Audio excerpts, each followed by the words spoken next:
What's going on, everybody? This is Mr. Diamond, and we are going to be quickly, as it says in quotations, be running through all of the properties of the bonds, specifically ionic and covalent. We're still not talking about metallic. Remember, the only thing you should really be looking for metallic bonds is the mobile electron C question or the atomic communism, either one of those. So I mentioned this at the end of the last video. There is only going to be like 4 points worth of questions and maybe a bonus question related to this on the test. This is not a huge deal test-wise. It's a lot of material, and I hate just making you memorize like a whole bunch of random stuff. We already kind of did that last chapter with all the trends, and those were way more important than this. So I'm going to give you this table. Let me click here. Get the table up. Make sure I'm actually recording. So this is the table that I would recommend you kind of be looking at. If you are going to choose to memorize anything from this, just memorize this table. I'm going to give the explanations for the reasons for all of these in this video, so it's probably going to be like 20 plus minutes long. But all I'm ever going to ask you would be a question of like, which of the two has a higher bond strength, has a lower volatility, is soluble in water? Like, that would be the question that's going to be on the test. It's not going to be in a ton of detail. So just don't freak out about this. Work on this table here. For bond strength, ionic bond is strong comparatively, and covalent bonds are weak. Ionic bonds have a low volatility, while covalent bonds have a high volatility. Ionic bonds are soluble in water, while covalent bonds tend to not be soluble in water. And there are exceptions to all of these rules, just so we're clear. This is just like the periodic trends. These are all trends. They don't necessarily follow these things 100%. Ionic bonds tend to have a high melting point. Covalent bonds tend to have a low melting point. Ionic bonds will conduct electricity when dissolved in water, while covalent bonds will not conduct electricity when dissolved in water, which also makes sense because they are usually less soluble in water. Ionic bonds form crystal lattices or formula units, whereas covalent bonds form molecules. Ionic bonds are made of a metal and a nonmetal, while covalent bonds are made of two or more nonmetals. And again, this is the key way to identify them if you're just looking at an element or looking at a compound. Okay.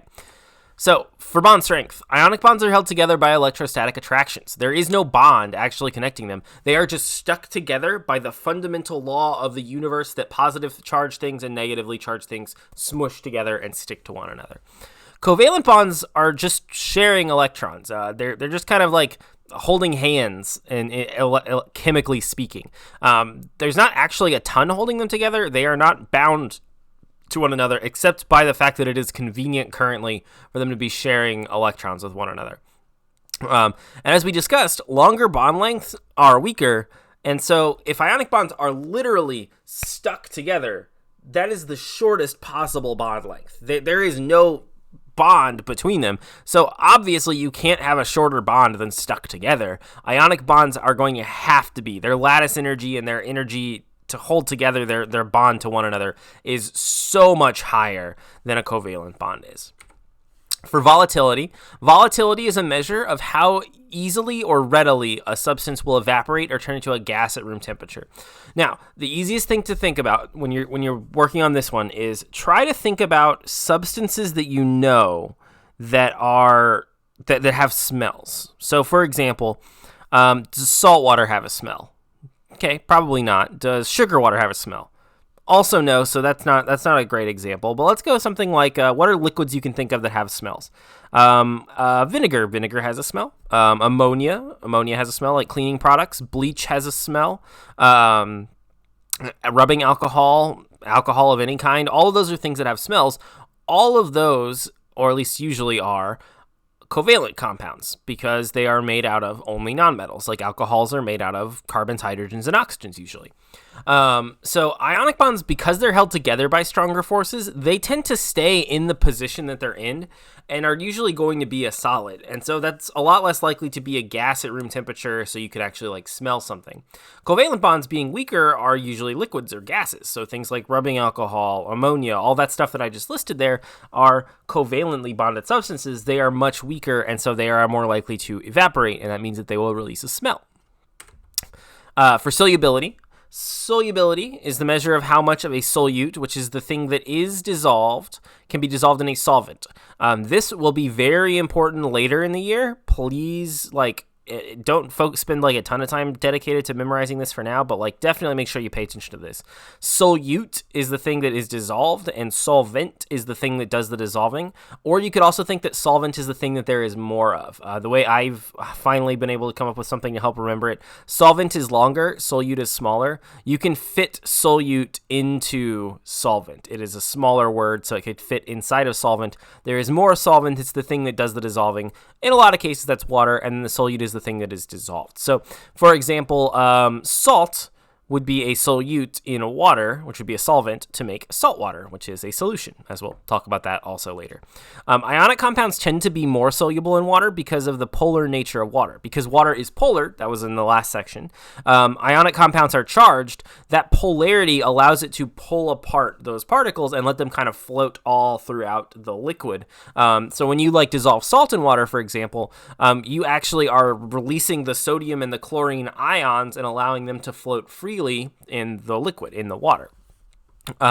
In general, covalent bonds are less soluble. It will specifically depend on if the molecule is polar more than it will actually like its solubility, than it being like a covalent. But one key thing to note is you might be thinking, well, like sugar dissolves in water. Sugar will break apart into water, but the sugar particles will actually stay, or the sugar molecules will actually stay together. They won't separate like sodium and chlorine will in liquid. We'll talk about that later in this here as well. For melting point, this is kind of like volatility. Melting point is the point at which the temperature has enough energy to break a substance and make it transition from a solid to a liquid. We just said with volatility that molecular substances are weaker. They're held together weaker, so they're more likely to be gases. If they're more likely to be gases, they've got to be easier to turn into a liquid. So in order to melt a molecular substance, you really only need to overcome just the sharing. You don't need to do anything like crazy to do that. So they don't take a ton of energy. But ionic substances, you must first separate the substances by breaking ionic bonds, which again are much stronger than covalent bonds. And because they have such a high energy, you're going to need a higher temperature to be able to break those bonds apart. As a test for this, you could, if you don't actually do this at home, but you can take sugar and you can put sugar over a flame and you can see how long it takes for it to melt. And it'll melt, if you do like a Bunsen burner flame, it'll melt like that. It'll go super quickly. And if you put salt in the same thing, you're more likely to start melting the glass of the test tube than you are to start actually having the salt inside of it melt. Salt has an insanely high melting point. For conductivity is the ability for something to conduct electricity in water. We're actually going to test this out in class. I will do a demonstration about this at some point. Conductivity is, just if you put it in water, how much does it conduct electricity? And an electrolyte is a substance that when dissolved in water will conduct electricity. This also means that anytime you've ever seen on like those sports drinks or anything like that, like Powerade or Gatorade, where it says like contains electrolytes, like they're literally just meaning that the liquid will conduct electricity. And you know what's one of the best things to use as an electrolyte, and we're probably going to use in class to test it out?